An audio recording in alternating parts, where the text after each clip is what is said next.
ఇక ఈరోజు ప్రధాన వార్తలు చూసినట్టయితే రంగారెడ్డి జిల్లా కల్వకుర్తి నియోజకవర్గంలోని ఆమన్గల్ పట్టణ కేంద్రంలో బీఆర్ఎస్ పార్టీ ఆధ్వర్యంలో ఆమన్గల్ పట్టణ కేంద్రంలో రైతు ధర్నా జరిగింది. ఈ రైతు ధర్నాకి ముఖ్య అతిథిగా బీఆర్ఎస్ పార్టీ వర్కింగ్ ప్రెసిడెంట్ ఉదయం 11 గంటల 30 నిమిషాలకు చేరుకున్నారు. కేటీఆర్ గారు రాగానే పోస్ట్ ఆఫీస్ నుంచి కూడా భారీ సంఖ్యలో రైతులు, రైతు కూలీలు, బీఆర్ఎస్ శ్రేణులు ఘనంగా స్వాగతం పలికారు. గజమాలతో స్వాగతం పలికారు. డప్పు చప్పుళ్లతో, కోలాటాలతో సంబురం చేసుకుంటూ మాడుగుల రోడ్లో ఉండేటువంటి రైతు ధర్నా దీక్షా సభ వరకు వెళ్లే వరకు కూడా భారీ రోడ్ షో నిర్వహించారు.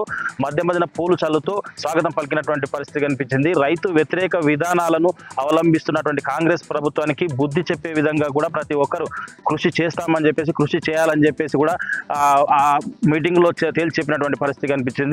12:30 ప్రాంతంలో కేటీఆర్ గారు స్వయంగా సభాస్థలికి చేరుకొని దీక్షలో కూర్చున్నటువంటి పరిస్థితి.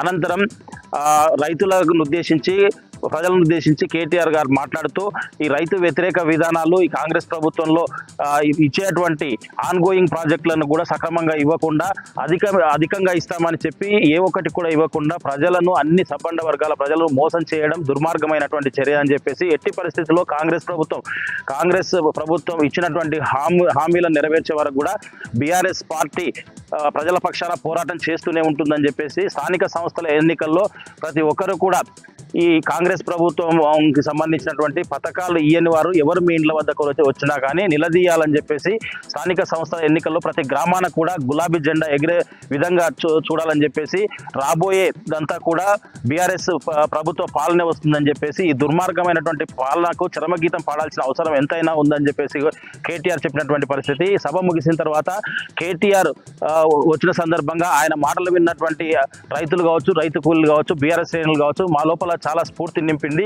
ఇక నుంచి కాంగ్రెస్ ప్రభుత్వం పైన పోరాటం చేయడమే ఏకైక లక్ష్యంగా ఎక్కడికక్కడ నిలదీస్తామని చెప్పేసి, మాకు ఇచ్చినటువంటి హామీలను నెరవేర్చే వరకు కూడా వదిలిపెట్టే ప్రసక్తి లేదని చెప్పేసి కూడా అక్కడికి వచ్చినటువంటి రైతులు, రైతు కూలీలు, మహిళలు, యువకులు, తర్వాత ప్రతి ఒక్కరు కూడా ముక్త కంఠంతో చెప్పినటువంటి పరిస్థితి ఆమన్గల్లో కనిపించింది.